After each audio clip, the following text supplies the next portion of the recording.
Before a man commits to you, he needs one thing. And no, it's not love, it's not chemistry, it's not even attraction. He needs to see if you'll pass this one emotional test, and most women fail it without even realizing. The hidden test before commitment. This test is invisible. He doesn't announce it. He might not even realize he's doing it, but it's hardwired into the way men decide if you're long-term or just the moment. The moment a man feels emotionally close, he disrupts the connection. Why? Because he's testing the cost of vulnerability. If he pulls back, will you panic? Will you chase? Will you spiral emotionally? This isn't cruelty, it's clarity. He wants to know, can you hold your power when things get uncertain? That's where real trust begins. But that's only part one. Next comes the second test, and this one is harder because it feels like love when it's not. When a man first starts developing real feelings, his instinct isn't always to move closer, it's often to create distance. Why? Because emotional connection feels vulnerable, and many men were taught that vulnerability is a risk, so he pulls back not because he doesn't care, but because he wants to see what you'll do when things no longer feel safe and predictable. Your reaction in that moment tells him everything. Do you chase him? Do you demand answers? Do you spiral into fear, or do you breathe, lean back, and let him come to you? The disruption isn't meant to destroy the bond, it's his way of checking, is this woman emotionally anchored? Can she handle uncertainty without losing herself? Think of this moment like an emotional storm. Most people run for cover or scream at the sky, but a high-value woman stands still. She doesn't match his pullback with panic. She doesn't give more to compensate. She simply holds her ground. That emotional stillness speaks louder to a man than any reassurance could. This test isn't about punishing you. It's a man's way of testing if the connection is safe to deepen. Because if he feels like you're only stable when he's constant, he starts to fear what will happen when real-life challenges hit. But if you stay composed in emotional uncertainty, he sees you as someone who brings calm to his chaos. The hardest part is not reacting. It's trusting yourself when everything feels like it's slipping away. But remember, the right man won't disappear because you stayed calm. He'll move closer because you did. He'll realize you're not just another woman looking for emotional security. You are emotional security. He mirrors your energy to see who you become. If you overgive, he lets you. If you over-pursue, he goes cold. He's watching. Will you abandon your standards just to keep him close? If you keep showing up fully even when he doesn't, he marks you as emotionally dependent. But if you reflect, not chase, he starts to feel emotionally safe. And now we get to the third layer of the test, the one that decides if he sees you as partner material. Men don't always say what they're thinking. They reflect, they observe, they act passive to see how much effort you'll give. If you overextend when he's under-delivering, you unknowingly show him that your value is tied to his attention. This isn't conscious manipulation, it's subconscious evaluation. What version of her shows up when I stop trying?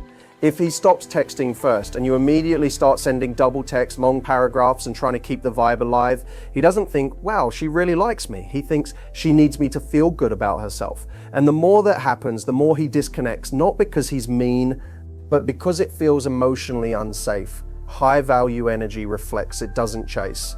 When he pulls back, she pulls inward. When he slows down, she gets curious but not desperate. When she senses imbalance, she doesn't fill the gap, she protects her peace. That response builds trust. It says, I'm not here to babysit your energy, match mine or fall behind. Every man respects a woman who can match his silence with self-worth. Because the real test isn't whether you'll fight to keep him, it's whether you'll abandon yourself to do it. When you hold your center, even in silence, he starts realizing, this woman doesn't need me to feel whole. She chooses me from a place of strength. Ironically, the moment you stop proving yourself is the moment he starts proving himself to you. Your restraint creates desire, your boundaries create respect, and your ability to mirror instead of perform tells him everything he needs to know about whether you're emotionally ready for a real relationship. Not just romance. Every man has a moment where he crosses a line, maybe small, maybe subtle. He's not testing your patience, he's testing your boundaries. He wants to see, do you check him or do you let it go, hoping not to rock the boat? Because here's the secret, a woman who respects herself makes a man respect her more, not less. But even if you pass those, there's one more, the deepest one, and it's the one that most women never even realize is a test. Every man has a moment early on when he does something subtle that crosses a line. Maybe it's a late reply, maybe it's a flirtation with another woman, maybe it's a comment that feels disrespectful. It's not always intentional, but it is revealing. In that moment, he watches, what will she tolerate to keep me around? Ronnie, many women rationalize. They let it go. They think if they confront it, he'll pull away. But here's the twist. Not confronting it actually makes him pull away faster, because men don't commit deeply to women who don't protect themselves. When you overlook your boundaries, he learns you'll overlook his behavior too. Ronnie's self-respect isn't about punishing him, it's about protecting your peace. It's in how you respond when something doesn't sit right. You don't yell, you don't guilt trip. You calmly communicate what you're not available for. And in doing that, you send a message that cuts deeper than any flirtation ever could. I love myself more than I fear losing you. Ronits. Men crave women they can respect, and respect is built when you show up with standards, not ultimatums. A woman who calmly walks away from what feels wrong is 10 times more powerful than one who begs for what feels right.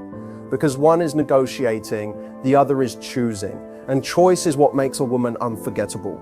Every time you allow something that disrespects you, you teach him that your love is for sale. But every time you uphold your boundary, you teach him your love has value. And that's what keeps a man committed. Not fear, not tactics, but the realization that being with you requires him to rise, not regress. He wants to see if you're okay without answers.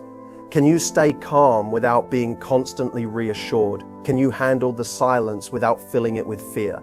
Men don't fall in love in noise, they fall in love in stillness.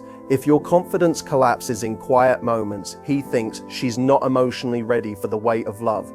But here's the part no one talks about. The test never ends, even after he commits. This test isn't loud, it's subtle. It happens in the silence, in the slow replies, in the delayed plans. He wants to see how you respond to uncertainty. Do you demand clarity right away? Do you pressure for answers? Or do you allow the unknown to breathe, knowing your worth doesn't disappear just because he did? Emotional patience is rare. Most people rush to fill the void, but a woman who can sit in silence without spiraling sends a powerful message. I don't need constant attention to feel secure. That kind of presence doesn't just attract, it calms. And in a man's world full of noise, calm is magnetic. The truth is, most relationships aren't lost because of what a man does. They're lost because of how a woman reacts to what he hasn't done yet. When you can wait without begging, when you can pause without panicking, you show him you're already whole with or without him. Men fall in love with a woman who holds her own timeline, who doesn't force closeness, who doesn't demand speed, who knows how to slow down time instead of chasing it. That kind of woman makes a man want to earn the right to stay in her life, not because she's hard to get, but because she's not rushing to be chosen. Your silence isn't emptiness, it's presence. And when a man sees that your peace doesn't depend on him, he starts craving your presence more. The test of patience is one of the deepest, because it's not about him, it's about you, and how much faith you have in your own value. He's still watching. Do you stay high value even when you get what you want? Do you still have your own life, your own pace, your self-respect? Because many women pass the test to get the relationship and fail the test to keep it. Your consistency becomes his certainty. So what's the real test? It's not one thing. It's a series of moments where he's watching how you treat yourself. That's what makes him say, I'm safe to give her my heart. Stay grounded, stay glowing. And never lose yourself trying to pass a man's test, because the moment you stop trying, you pass all of them. The most overlooked test is the one that begins after he commits, because now he's watching something else. Do you stay the same woman he fell for? Or do you lose yourself the moment you feel safe in the relationship? Men notice when the glow fades, when the independence shrinks, when you go from radiant to reliant. Many women pour everything into getting the relationship and forget the version of themselves that attracted it. They stop doing the things that lit them up. They become overly available. They shift from mystery to management. And while the relationship may survive, the attraction begins to die. Consistency isn't about being perfect. It's about staying connected to yourself. It's staying curious about your own growth. It's making sure that you're still your first priority, because a man doesn't fall for what you give to him. He falls for what you give to yourself. And allow him to witness, the woman who stays magnetic is the one who keeps her life moving. She doesn't collapse into the relationship. She expands. She lets love support her, not define her. And in doing that, she creates a relationship where desire doesn't fade, it grows, because it's rooted in admiration, not attachment. When you remain consistent in your standards, your self-care, and your confidence, even after he's committed, he starts to feel something deeper than attraction. He feels devotion, not because you demanded it, but because you showed him that you're not just worth chasing, you're worth cherishing. If this opened your eyes to the way men test love, don't just leave with insight, leave with power. Because the moment you understand these tests, you stop chasing validation and start commanding respect. Hit that subscribe button for more content that doesn't just decode men, it unlocks you. Drop a comment below, which test hit you the hardest? You're not alone in this. We're building women who don't beg to be chosen, they choose themselves. This is Love Unlocked, and your power starts right here